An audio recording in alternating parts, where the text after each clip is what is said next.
É o seguinte, empreender é todo mundo falando que você vai cair. E quando você conseguir, todo mundo vai falar que tava com você no final. Isso é empreender, filho.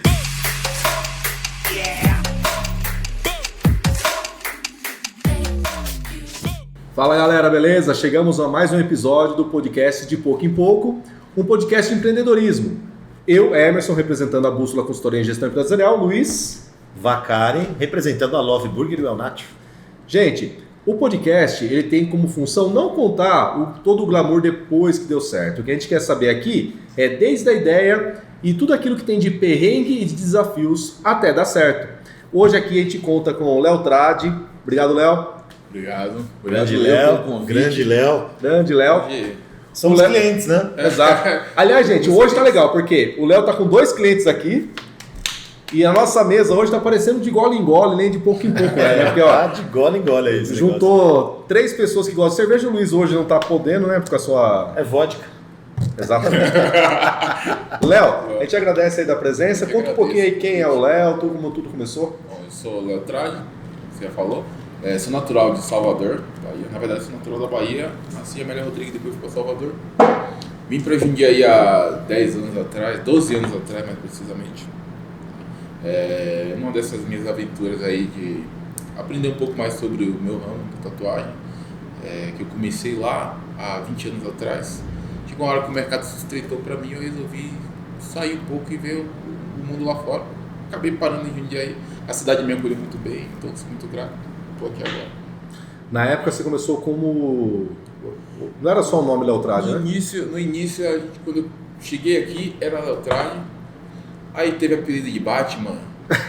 Batman. Ficou famoso o Batman, né? Uma época, mudei pro Batman. Aí eu mudei porque quando você procurava Batman no Google, aparecia o Batman. É uma briga... É uma briga boa, né? Você arrumou um concorrente e logo assim. É bem desleal essa briga, né? Olha o concorrente que eu arrumei, né? O Batman por um bom tempo.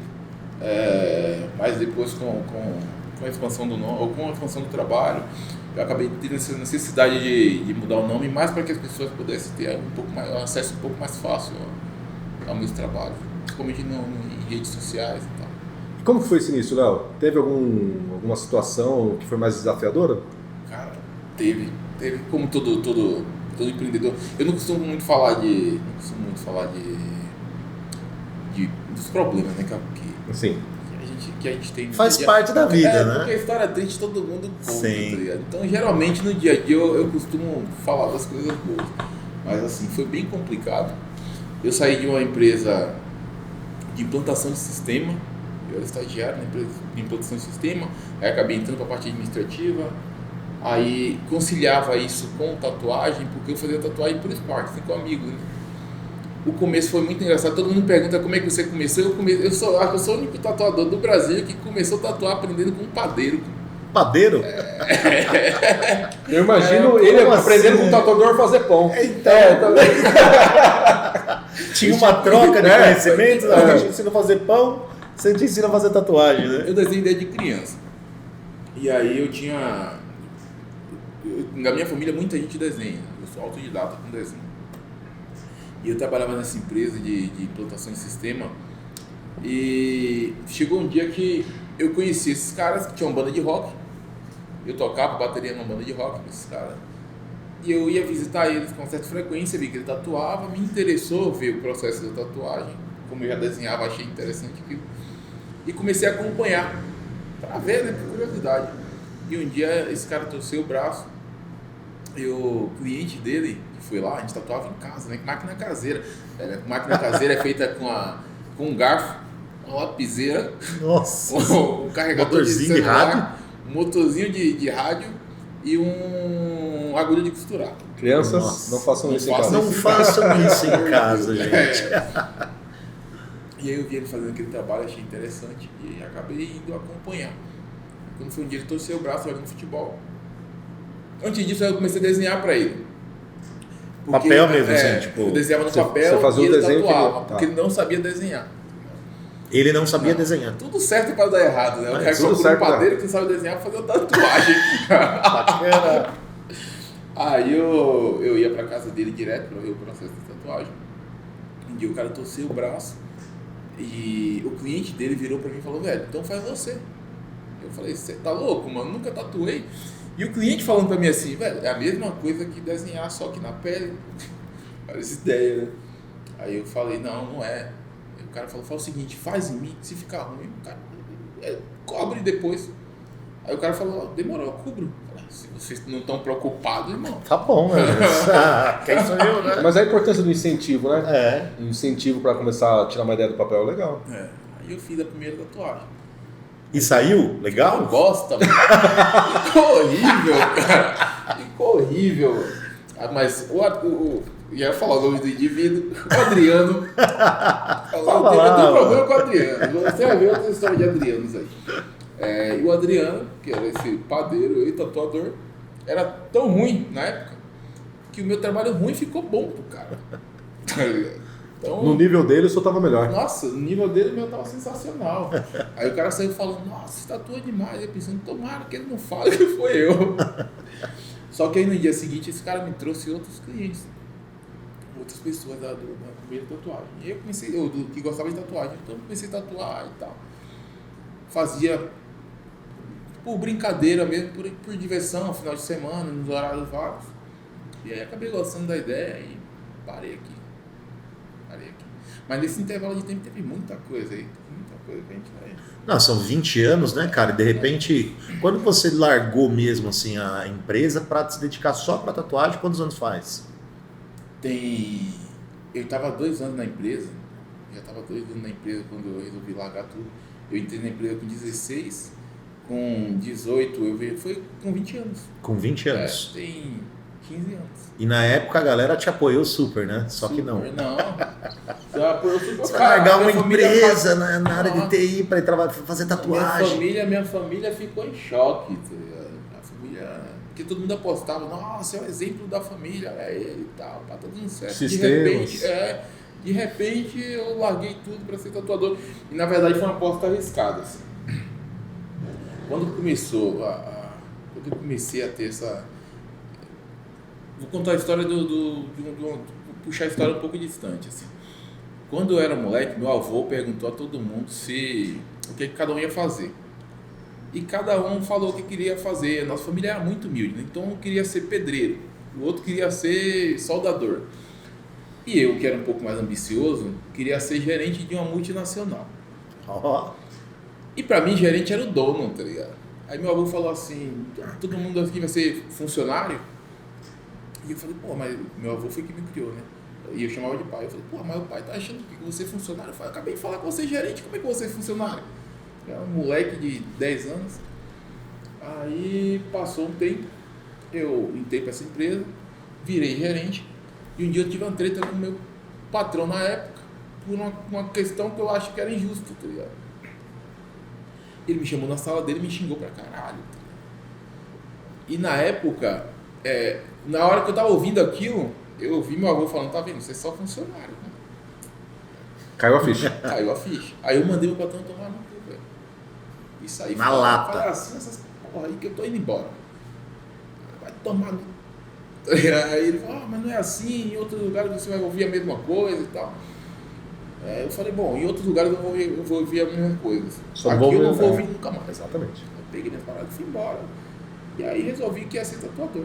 Aí pra contar pra minha mãe, eu falei assim, mãe, tô pensando seriamente em sair da empresa lá. E você já tinha saído, já tinha saído. Aí chegou lá, vou botando lá no cu. Já não tinha mais volta. Eu acho que eu tô pensando, né? Mãe, eu tô pensando. Não tente me convencer. Não tente me convencer. Eu tive uma ideia, que eu acho que tô pensando em sair de lá e trilhar outros caminhos.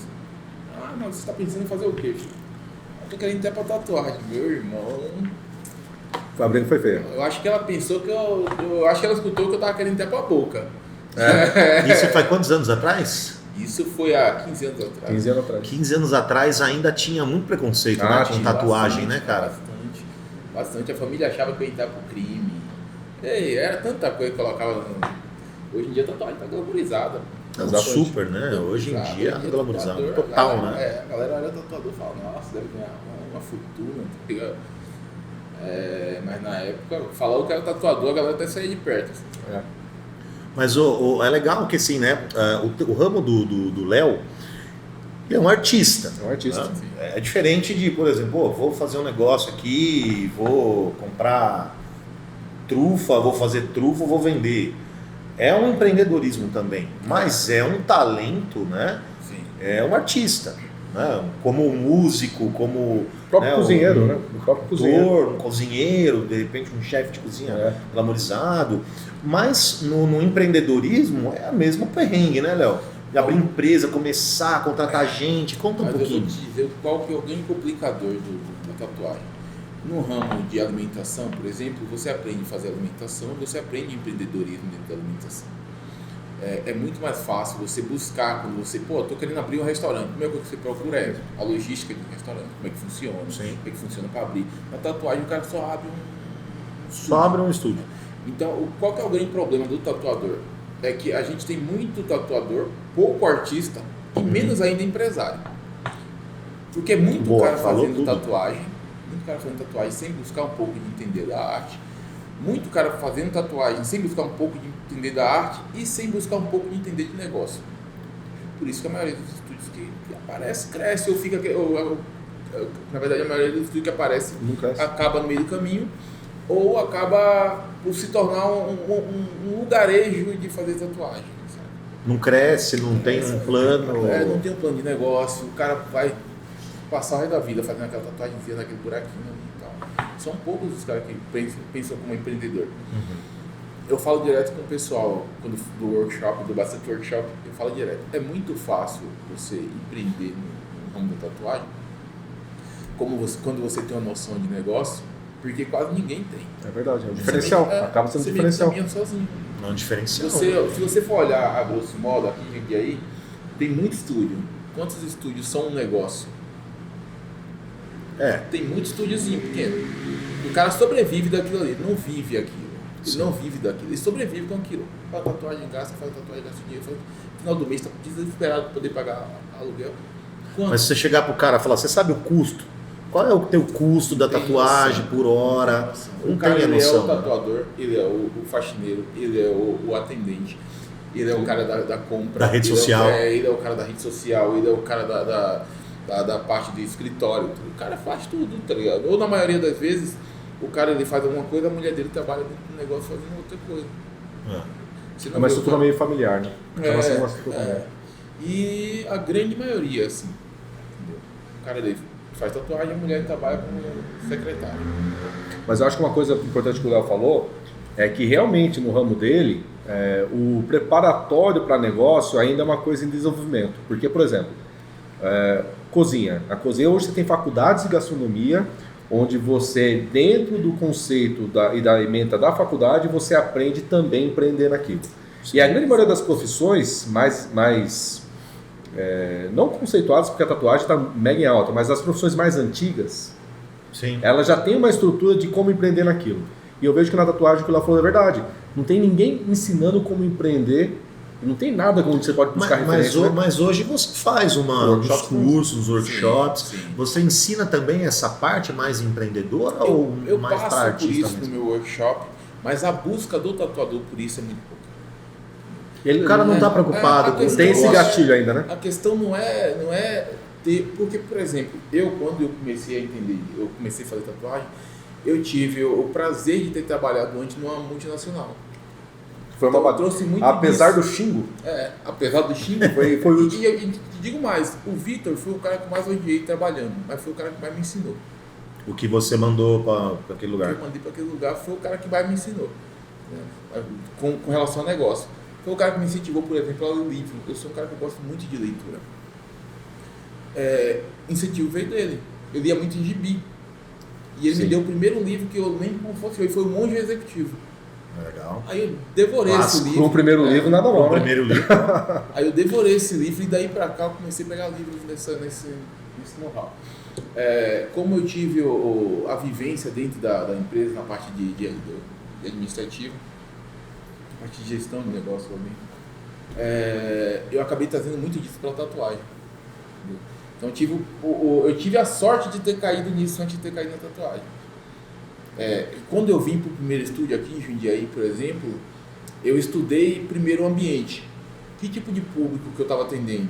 qual o público que Fez uma análise que Jundiaí? SWOT já do Cenário, negócio, macroambiente. o cenário, macroambiente. Eu cheguei aqui em Jundiaí, eu fui de porta em porta, com a parte embaixo do braço. Quando eu tive a oportunidade, que foi o Éder, da Evolução, me deu essa oportunidade, eu sentei lá, falei minha tatuagem, mas todo santo dia eu estava de olho em tudo que acontecia no estúdio, entendendo que tipo de público o estúdio atendia. Comecei a ver um pouco ao redor do estúdio, qual eram os estúdios que mais tinham público, qual era o estúdio mais conceituado, que tipo de público esse estúdio atendia. E aí eu fui buscar o pessoal que não tatuava em Jundiaí, que tatuava fora de Jundiaí. Por quê, né? Por quê? Porque o cara saía daqui e ia para São Paulo tatuar. Entendeu? E aí eu comecei a entender um pouco do mercado, como é que funcionava. Por isso a minha busca pelo realismo, que era um negócio que não tinha em Jundiaí. Sim. Então quando eu cheguei aqui eu fazia de tudo, só que eu sempre fui muito do desenho, eu sempre desenhei realismo, e resolvi aplicar isso na tatuagem, porque a galera que queria fazer isso tinha que ir para São Paulo.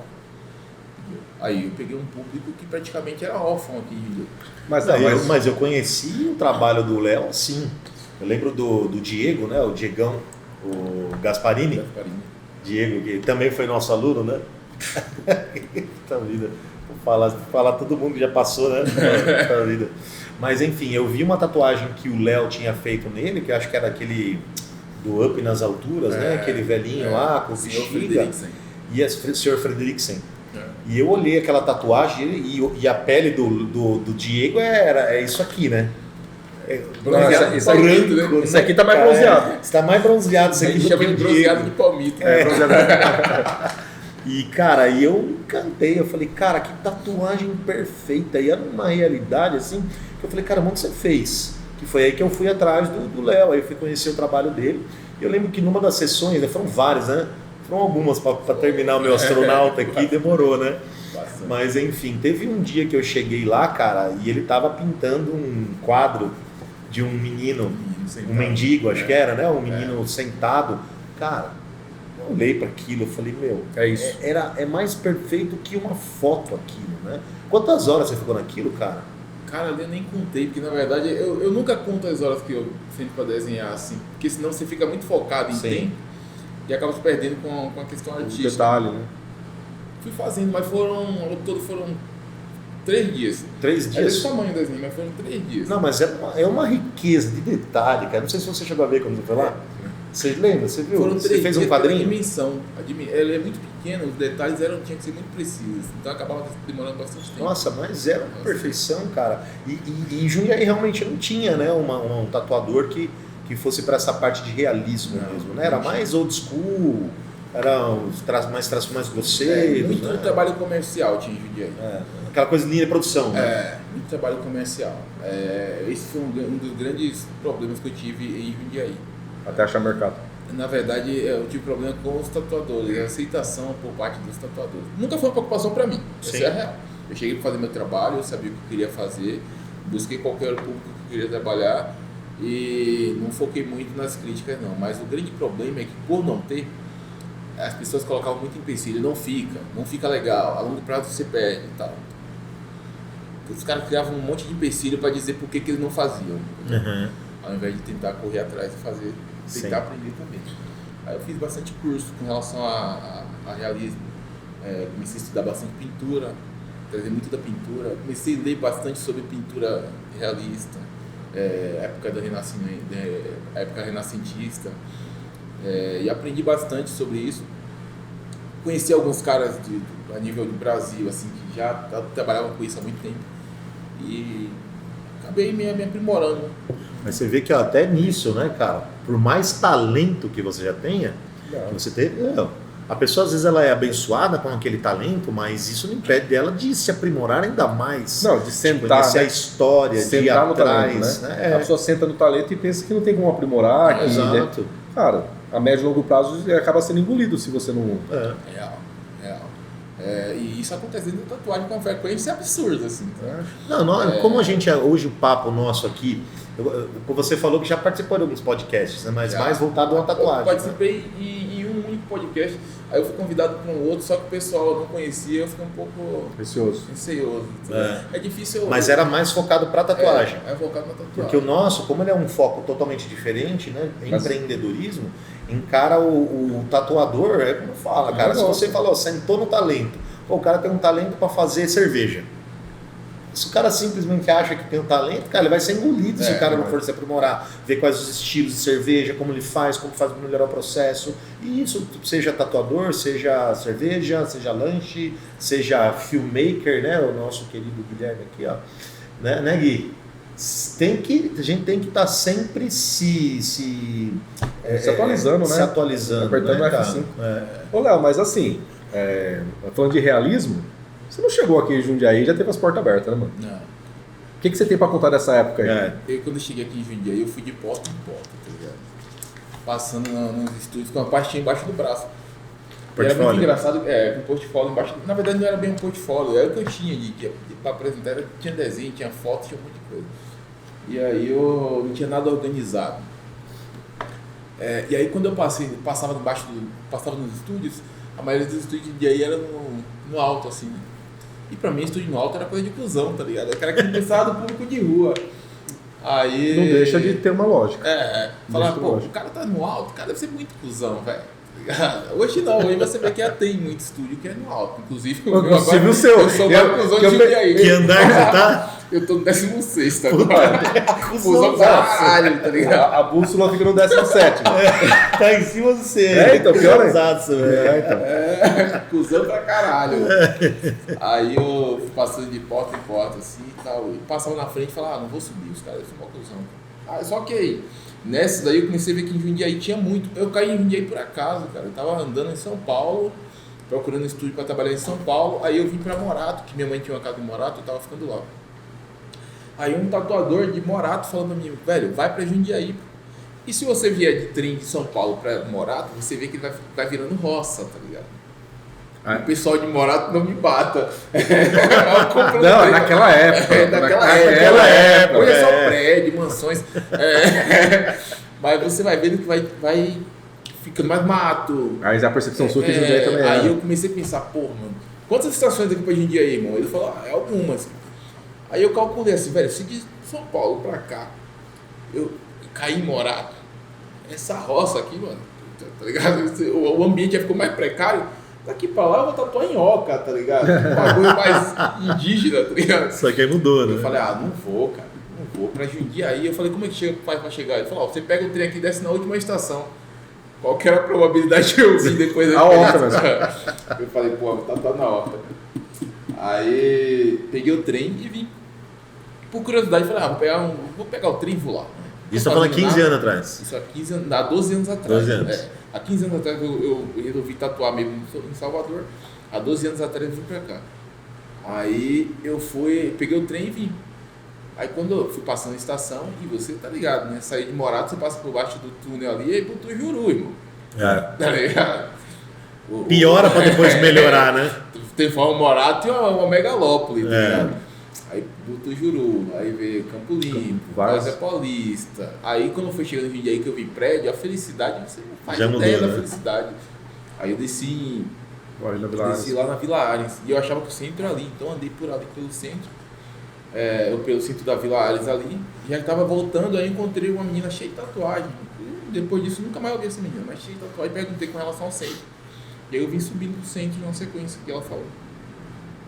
Aí eu vim de porta em porta, perguntando, acabei entrando num estúdio, que nem existe mais o estúdio. Acabei entrando no estúdio, mostrei meu portfólio e o cara falou, mano, fala o seguinte, vai lá no Éder, mano. É o único estúdio aqui que tem bastante gente, talvez ele queira. Aí fui lá e... Mas tem uma piadinha dentro desse lance de ir no Éder aí. Eu vou contar porque eu sou cuzão. Eu não ia contar não, mas é o seguinte, quando eu cheguei lá, teve um palhaço lá, que ele me conhece, ele não gosta de mim aqui em Jundiaí. Teve um palhaço lá que ficava me mandando para outro estúdio. Vai lá no estúdio de lá que ele tá lá no outro querendo estúdio. pegar. Aí eu ia no outro estúdio. Aí ele ligava para outro estúdio e falava, tá indo um baianinho aí? Manda voltar. Tá ligado? Dava aquela trollada. E aí eu chegava lá no estúdio, rapaz, tinha uma filha para criar, irmão. Tá ligado? Graças a Deus, alcancei um patamar bacana que eu almejava. E o engraçado, eu não continuava no mesmo lugar, mano. fazer o mesmo trabalho, do mesmo jeito. O trabalho parece trabalho naquela época. Mas é aquela questão, cara. é a falta de olhar para negócio. Porque daí a pessoa tá ali. Se tivesse visto uma oportunidade, né? O trabalho dele, sem tiver zoado, né? E tudo era piada, assim, tudo era motivo pra piada, com relação a essa pessoa. Daqui a pouco essa pessoa tá fazendo um. Daqui a pouco eu saio aqui e o cara tá aí da frente, irmão. Isso assim, aí tudo é piada com relação a essa pessoa. O fato de eu ficar desenhando o tempo todo virar piada. O fato de eu ser mais sério no negócio virar piada. Os caras tentam fazer piada o tempo todo. É que eu nunca fui. E aí é uma dica que eu deixo pra qualquer um que quer empreender, cara. As pessoas vão tentar te diminuir. Não, isso aí a gente fala sempre aqui em algumas As pessoas vezes. vão tentar te diminuir, cara. Vão tentar invalidar seu esforço. Tudo que você fizer é excesso, tá ligado? E eu nunca fui muito de levar isso como normal, né? O ser humano é... Mano, eu tenho um hábito de desenho e eu fico assim, ó. Aí esse cara passava na porta, Chico Xavier, tá ligado? O pensador, né? Eu tenho o hábito de desenhar, eu tô assim, tá ligado? Mas porque a luz me incomoda e tal, eu fico mais focado aqui no meu desenho. Aí vem a pessoa passa na minha frente e me incomoda, mano, me atrapalha. Aí ele ficava zoando, Chico Xavier aí e tal. Aí ele vinha me mostrar alguma coisa, mas não quero ver, eu tô desenhando, tô ocupado. Se você é velhão, então. Beleza, hoje. Cara. Cada um tá no seu lugar. A seriedade do negócio é muito importante, né, meu? Se você encara o negócio, e seja ele qual for, se você leva só na brincadeira, assim, cara, não tem futuro, né? Mas eu acho que tem um pouco que o Léo tá falando, me lembra de uma frase, né? Que as pessoas te querem vender, mas nunca melhor do que elas, né? Isso é fato. Né? Então, como as pessoas querem que você... As pessoas não torcem contra você, mas também não precisa exagerar de ficar melhor do que eu. E aí a pessoa, quando ela vê que você tem potencial e que esse potencial pode se tornar um patamar um pouco mais avançado do que ela... O risco que ela não quis correr, o sucesso que ela não quis alcançar, a tendência dela é diminuir, jogar pedra. Pra ver você descer, né? E aí a pessoa tem que ponderar, porque é o seguinte, existe dois tipos de pessoas nesse meio. Dois tipos de pessoas que vão estar te dando o tempo todo opinião com relação a isso.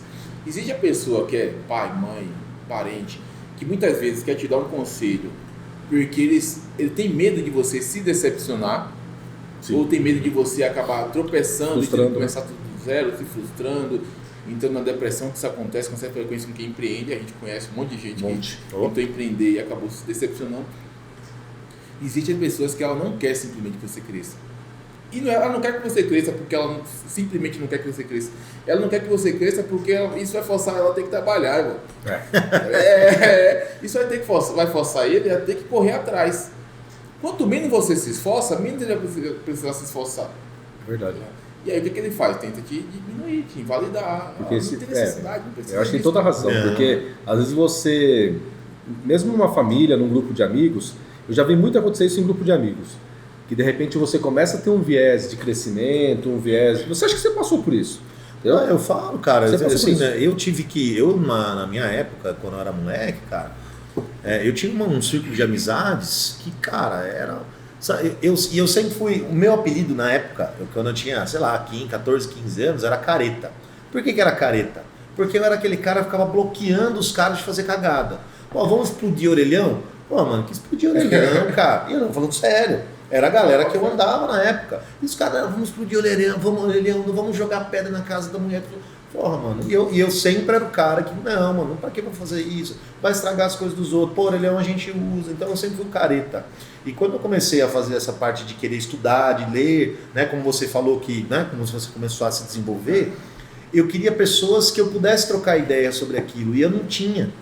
E automaticamente eu tive que começar a mudar os meus amigos. O ciclo de amizades. E aí o que acontece? Aí você vira o cuzão, aí você é xarope, olha lá, o cara mudou, o CDF, olha lá, o cara é xarope. E pô, você tá olhando que você quer crescer, você gostaria muito, né, que os seus amigos acompanhassem você, mas não é todo mundo que vai acompanhar. E são esses caras que começam a querer te invalidar. Olha, para falar em crescimento, dessa primeira etapa, da primeira oportunidade aqui, até você ter o seu estúdio, quanto tempo durou? Cara, na verdade, quantos estúdios duraram, né? Então. Não, mas sua ascensão foi rápida, não foi? Então, não foi tão rápido, porque antes eu tive outro estúdio aqui em Jundiaí. Antes da Movie Inc, eu tive outro estúdio no Eloy. Uma parceria que também não deu certo. Porque minha proposta sempre foi o estúdio que eu tenho hoje. Sempre foi o público que eu tenho hoje. E o pessoal que eu fiz a parceria tinha uma outra proposta, que eu não sabia, só fiquei sabendo na hora que a gente estava em atividade. Então a visão que se tinha de estúdio era bem diferente. Por exemplo, eu fui um cara que eu grafitei, eu adoro grafite, mas eu não queria um grafite dentro do estúdio. Eu queria um negócio mais clean. Porque o público que eu queria, que era o público que ia para São Paulo, ia em lugares mais clean. Então tudo isso foi visto antes de eu começar o meu negócio. E aí não deu certo a parceria. Sou uma pessoa que não tem um problema, tá? Só não deu certo mesmo por questão de visão, minha visão era diferente.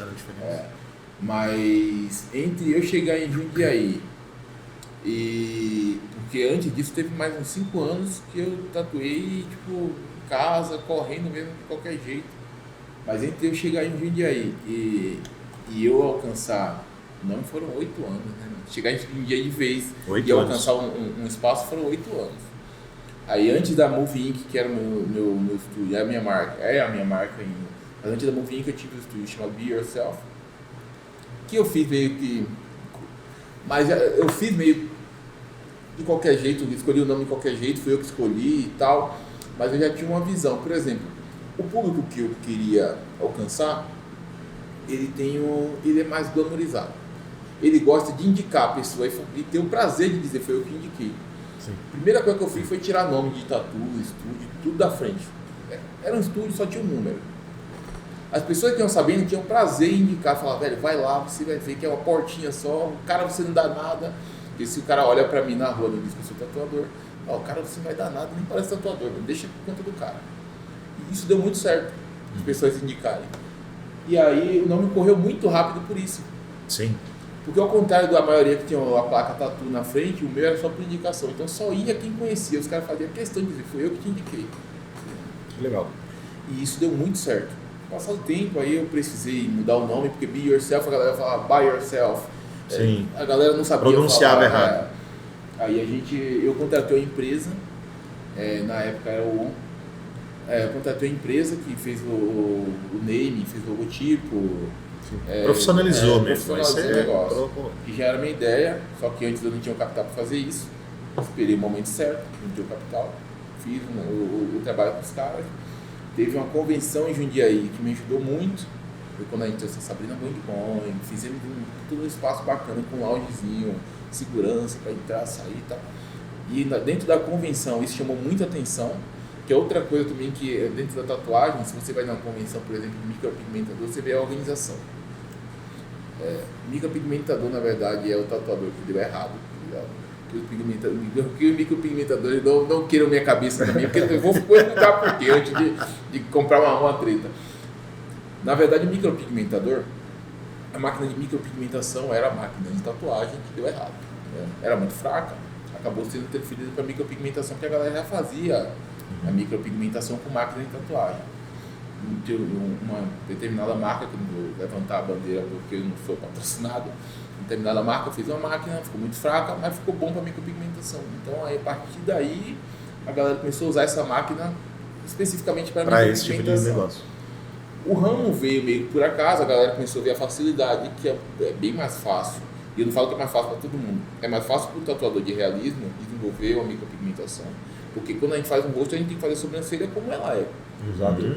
Então, o pessoal começou a pegar, criou-se uma técnica que facilita muito para as pessoas.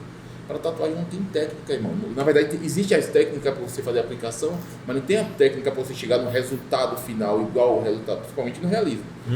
Não tem a técnica que vai falar para você, eu garanto para você que se fizer assim, vai ficar assim. Sim.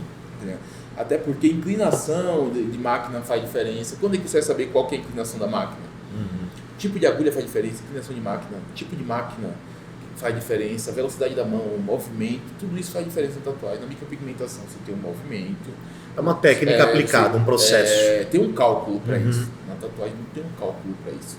Tanto que nos meus workshops, geralmente eu começo explicando o seguinte: o que eu vou passar aqui não é uma cartilha, isso aqui não é uma bíblia da tatuagem. Não é uma receita de bolo. Não, eu vou te passar como eu faço. Pega o que cabe a você, o que é bom para você, que você consegue, transforme da melhor forma para você. Eu vou falar o que eu faço, outro tatuador vai te falar de outra forma. Eu não estou dizendo para você que é isso.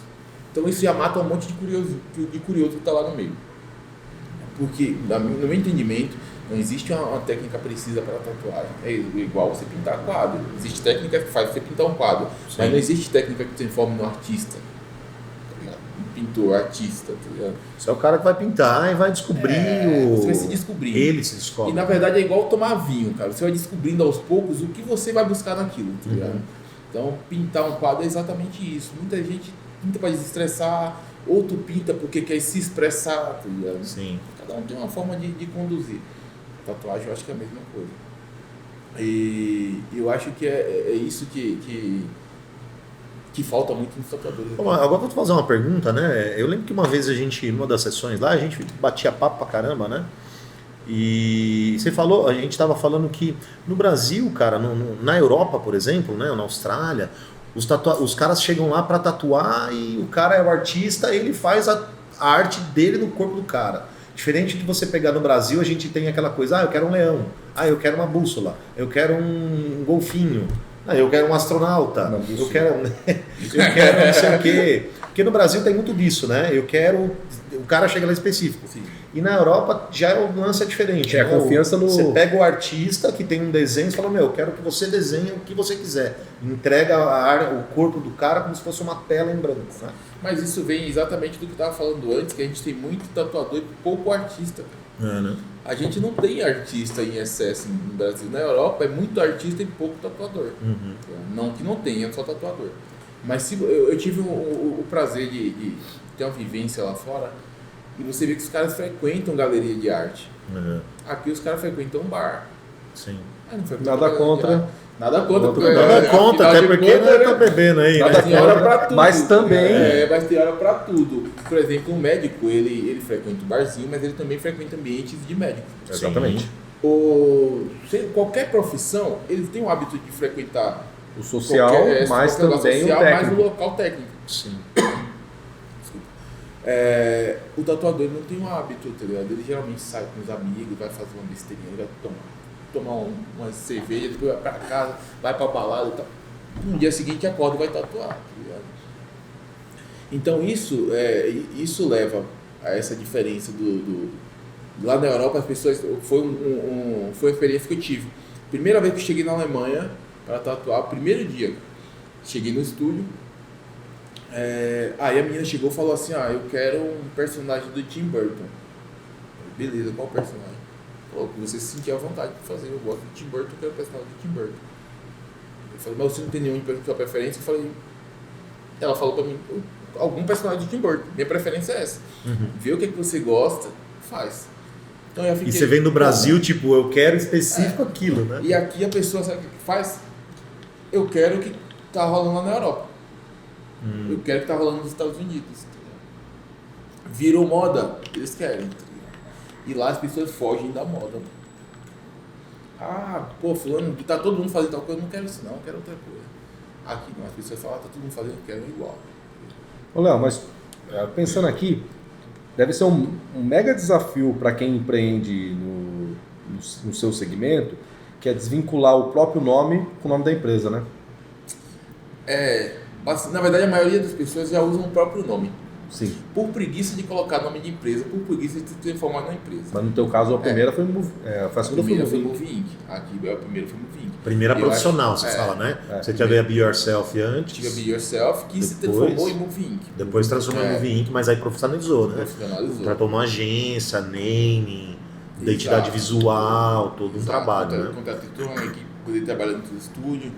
Até antes da pandemia, a gente tinha muito funcionário. Depois agora eu resolvi usar meu nome para facilitar para mim, porque eu vi que meu nome é mais forte que a marca. Eu tô há 12 anos tentando, mas meu nome continua mais forte que a marca, porque a marca englobava outros tatuadores que não tinham o mesmo estilo, e o estilo que a galera estava buscando muito, e foi o porquê que eu comecei com esse projeto, era o realismo. Só eu fazia realismo, então era natural que as pessoas quisessem buscar. Chega uma hora que eu achei que a marca, a gente vai fazer toda uma transformação da marca, ela vai continuar existindo, o estúdio vai continuar existindo, mas para outra questão. dentro da tatuagem, mas trabalhar mais que trabalho comercial. Eu, particularmente, resolvi pegar o meu nome e transformar em uma marca para que eu possa trabalhar em ambiente separado, para que eu possa dar um ambiente diferenciado. É uma experiência diferente. E até porque o público que eu busco, o público que eu alcancei, ele gosta da privacidade. Então eu busquei por isso que eu procurei um andar muito alto. Eu busco a privacidade. Você virou o cuzão. Você virou o cuzão da história. Porque sabe o que acontece? Lá em São Paulo as coisas estão se moldando. Então eu comecei a ver que as pessoas que estavam trabalhando, tatuando comigo, começou a olhar um pouco para lá. Então, ou eu me moldo ao que está lá, eu não posso movimentar mercado. Eu não posso me comprimir ao que existe em Jundiaí. Tanto que a gente é o primeiro estúdio tão alto que em Jundiaí, a maioria é segundo andar, terceiro andar. Então, e geralmente numa casinha, sabe? A gente é o primeiro estúdio Tá no ambiente Day One, comercial, cara. Chique pra caramba, cara. a gente tá no Day One. Meu vizinho. Décimo sexto andar. Eu tava tomando café e encontrei o lá. Vizinho seu lá. Mano, uma vista incrível, Uma fala vista aí. incrível. Uma vista incrível. Eu tenho uma vista 180 lá no canto, que pega metade da cidade e metade da serra, assim. Puta, ele tá bem pra caramba. Final de dia, senta ali pra assistir o pôr do sol, nossa. Viu, mas só que o Léo contando a história aí, eu lembrei de quando parte da história do Léo se resume na minha experiência quando eu fui fazer a tatuagem com ele. Primeiro, eu não sabia do estúdio, eu conhecia a Movink e não conhecia o Léo. Sim. Né? Mas aí quando você fez lá, você falou assim, eu olhei, nossa vaca, como ficou boa a tatuagem, né? Cara, vai lá, o Léo, não sei o que. Pode falar que foi o Luiz. Eu falei, não sei se isso é bom ou ruim, né? Porque chega lá, vai. Chega lá. Foi o Luiz. Foi o Luiz. Beleza. Beleza, né? Bota o braço aí pra você ver. Bota aí. Que é aquela parte que o Léo falou da indicação, né? De então, da pessoa já chegar pautada. Só que quando eu liguei para fazer o agendamento, eu queria uma data com o Léo. Aí acho que tinha uma outra pessoa, uma moça que atendia também na época e tal. Eu falei, mas nesse dia aí tem a vaga com ela. Eu falei, não, qual é a vaga com o Léo? Então, é o que ele falou, dissociar o segmento dele do nome é difícil. É difícil. Porque o cara quer o seu talento. E a galera espera, pra você ter uma noção, tem gente que só pode trabalhar tatuado no sábado. Sábado eu só tenho pra fevereiro do ano que vem. Caraca, velho. E a galera marca. Pra fevereiro do ano que vem, então. Beleza, deixa lá. Fevereiro do ano que vem. Mas você sabe que é um pouco que passo, o que eu passo com consultoria. Sim. Porque consultoria empresarial também, muita gente conhece o meu nome e não o nome da bússola. Não a bússola, né? Então quando às vezes liga, tem agenda? Puta, eu não tenho, mas se quiser eu mando alguém. Não. Qual é a tua agenda? Mas é aquela coisa do marketing pessoal, né? A gente sempre fala do marketing pessoal, cara, porque a gente é uma marca. Sim. Exato. Né? Você pode criar uma marca que nem o Love Burger, beleza. Mas, puta, as pessoas também associam eu com o Love Burger. Às vezes você olha a Love Burger ali e fala, do Vacari. Não tem gente que vem aqui na Love e quando não encontra você não fica chateado, me manda mensagem, porque muita gente tem meu telefone. Porque as pessoas elas querem essa experiência. Pô, eu quero ir lá pra bater papo Léo, eu quero fazer uma tatuagem. Isso me levou a exatamente isso, a questão das pessoas me buscarem, as pessoas querem se aproximar de você como artista. Isso me levou a buscar outras coisas fora da tatuagem, por exemplo. Legal. Psicologia é uma coisa que eu gosto pra caramba. Uhum. Porque no dia a dia, quando você está tatuando, você é quase um psicólogo, cara. Mas é mesmo. É igual o cabeleireiro, né? Por que será que a gente vai sempre no mesmo cabelo? Não eu, no caso, né? Eu não vou mais em cabeleireiro porque eu não tenho cabelo. Acho que tem bem. Eu acho que você foi infeliz. Eu acho que você foi infeliz no exemplo. Mas, não, podia falar barbeiro, né? Barbeiro. Podia ter dado ele como exemplo. Você foi infeliz. Você foi bem cabeleireiro, né? Você foi infeliz no exemplo. Mas quando eu ia no cabeleireiro, né? Você normalmente não vai naquele cabeleireiro porque ele corta bem. Também porque ele corta bem. Mas porque você acaba desenvolvendo uma relação. Toda a experiência humana, boa. Né? Toda a experiência. Uma experiência, o cara bate papo. Eu lembro quando eu ia lá, eu ia no Fia Fio. Ali na Vila Ares, ali, o Carlão. Carlão cortava o cabelo do meu tio, ele que me indicou. E aí eu ia lá, cara, e ele batia papo, ele conversava comigo. E aí, como tá a vida? E aí, sua avó? Como é seu tio? Então, você tem essa conexão. É a mesma coisa com você, né? Quantas horas você tatua? Pô, minhas tatuagens aqui foi 7 horas essa aqui do braço tem aqui, gente né? que passa 10 horas no estúdio. 10 horas no estúdio. Nessas 10 horas é tanta história triste, cara. E aí você tem que ter o que falar. Muita gente chega lá no estúdio com um monte de muita gente chega no estúdio, por exemplo, para fazer uma tatuagem em homenagem a alguém que morreu. É verdade. Então o dia vai ser pesado, entendeu? Vai ser pesado. Você tem que ter um argumento para trocar ideia com a pessoa e tal. E até amenizar esse peso. Muita gente chega lá e vai tatuar e vai falar de política. Sim. Você tem que saber conduzir Esporte. ali para você não se posicionar, entendeu? Porque é o tipo de coisa que eu tenho minha opinião, mas Cara, você se meter com futebol, política, religião, futebol cara. me meto. Mano. É mesmo? É que futebol é mais brincadeira, eu sou né? Eu posso me meter em futebol porque eu conheço. Então. E futebol vira brincadeira. Futebol é Assim, brincadeira, né? Você tem que, o futebol, Depende por da exemplo, pessoa também, né? Porque tem pessoa que é mais Mas ignorante. futebol, por exemplo, eu troco ideia, brinco e tudo, mas sempre eu só brinco depois que eu entendo um pouco da pessoa. Isso. Então isso também vem muito das coisas que eu busco, assim. Primeiro eu tenho que entender com quem que eu tô lidando ali. Né? Converso coisas do dia a dia e tal, vou tentando, o tempo todo eu tentando estudar ali com quem que eu tô conversando. Conforme vai dando ganchos. E aí eu vou brincando e tal, vou soltando uma brincadeirinha aqui, outra ali, e vou vendo até onde eu posso ir. Se eu ver que o cara ficou um pouco bolado, eu já mudo de assunto. Sim. Né? Mas futebol, religião e política são três coisas que Não vale a pena você entrar Vale a pena. no. não vai A não ser que você, você vê que o cara tem o mesmo pensamento, aí você vai dando. Beleza. Não, mas lembrando agora, vai passando um filme na cabeça, né? Lembro que o dia que eu fui fazer a tatuagem com o Léo lá, cara, tava numa puta briga com a Cíntia, cara, com a minha esposa. Cíntia, Vai contar, hein? ele tava numa puta briga, uma discussão lá, tinha acontecido umas treta, não sei o quê. E o Léo nesse braço aqui e eu aqui no. Deu, Léo, o que tá acontecendo? Eu falei, mulher é foda, né? A mulher. Deu, Léo, não sei o quê, não sei o quê.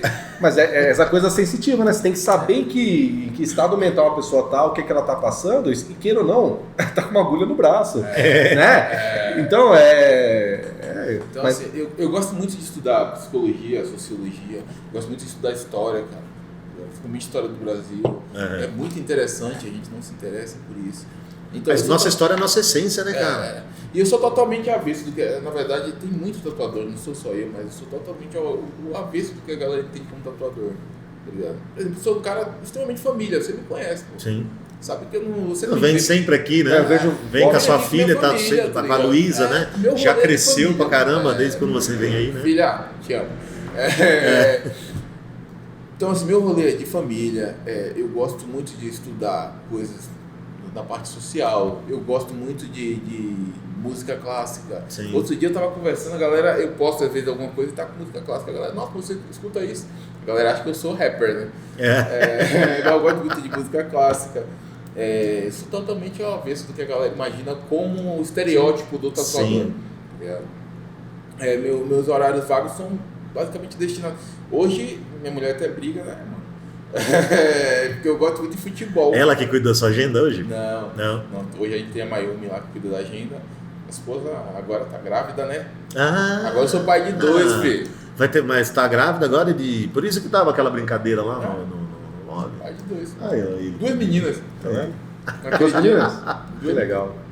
A gente descobriu que era menina agora no domingo. Agora eu sou pai de 2, né? Que legal, Minha velho. esposa agora tá descansando, tá tranquilinha, mas trabalha no ramo de estética. Mas ela ajudou lá você também no Ajudou começo, muito né? Tempo, ajudou muito tempo. Na verdade, assim, era contratada do estúdio e lá dentro do estúdio não tinha essa muito de... Era ela e uma outra menina que trabalhava. Uma trabalhava com a parte de eventos, ela como já trabalhava em administração de um restaurante antes, pra mim era muito útil ter uma pessoa no ramo de administração dentro do estúdio. E aí me ajudou bastante dentro do estúdio, até a hora que ela resolveu tocar o negócio dela. E aí eu contratei outras pessoas, algumas deram certo por um certo tempo, outras por menos tempo, mas agora a gente tá com a Mayumi lá que super Tá competente, voando. super competente. Pô, preciso ir lá conhecer o estúdio agora. Fui com vontade de ir lá. Eu digo que você fosse dar um toque. 16º andar. E dá Aí, pra tomar aí, cerveja assim, lá também? Você tem lá? Você Dá. tem, ó. Não tenho. Você montou um barzinho, Mas eu tô assim? montando. Tá mudando, mas daí qualquer coisa vocês sobem. Então. Sobe mais uma, a gente dá uma lá. Eu vou junto. Opa, então. Então, a ideia é essa. Então, Léo, a gente tá indo pra parte final. Objetivos futuros da empresa aí, os planos, como que tá? Agora eu vou voltar a fazer os eventos, né? Inclusive a gente vai começar a fazer evento no The One mesmo. Então é uma das coisas pela qual eu mudei para aquele espaço. Sim. A facilidade de... Eu tenho muito cliente em São Paulo. Então, ao contrário do que acontecia antes, que a pessoa saía daqui para São Paulo, hoje eu trago pessoas de São Paulo. Você traz pessoas de São Paulo, que legal. Então, tem muito cliente em São Paulo, o estúdio tem um acesso muito fácil, a galera que vem de São Paulo. A gente vai voltar para a parte de eventos. A marca Movin, que a gente está fazendo toda a configuração para seguir um outro projeto. O objetivo do estúdio hoje, primeiro, é se manter em alto nível. Importante. E para isso a gente está fazendo toda essa reformulação de ambiente, de logística de atendimento, coisas do tipo. E voltar a viajar também para poder angariar coisas de lá de fora para cá. Eu lembro que quando eu fui fazer minha tatuagem, você estava contando, você estava com a agenda lotadaça, viajando, fazendo workshop. Fui para Portugal, fui para Alemanha, fui para Suíça, fui para Espanha, um monte de lugar. Quanto que ano? Oi? Que ano? Até antes da pandemia eu estava viajando. Eu fiz a tatuagem, acho que foi 19, 18. Eu tinha acabado de voltar em Portugal, tinha dado uma palestra lá em Portugal. Não, isso é legal, né? E outra que seu nome tá rodando. Seu nome fica famoso no... Viajei bastante América do Sul, praticamente.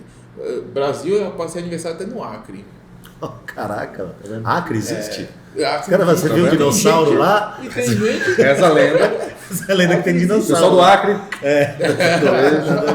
É só uma brincadeira, tá? Eu fiz essa brincadeira lá. Eu cheguei no Acre e fiz essa brincadeira. Acre existe, cara. Tem gente até. A galera tá falando que tem que mar. Léo, muito legal o papo nosso aí. Cara, obrigado. E para a rodada final, deixa uma mensagem para o nosso público, fala aí o que quer empreender e se alguém está com uma ideia que quer transformar, tirar do papel e empreender, o que você aconselha?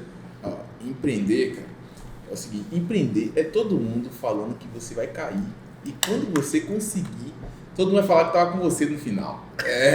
Isso é empreender, filho. Exatamente. Fora disso, você não está empreendendo, não. Se não tem ninguém dizendo, acreditei em você desde o começo, principalmente pessoa que nunca acreditou, você ainda não está empreendendo. Assim, tem que ter coragem, tem que ter força de vontade, tem que ter persistência, porque vai ter o tempo todo coisas querendo fazer você desistir, cara.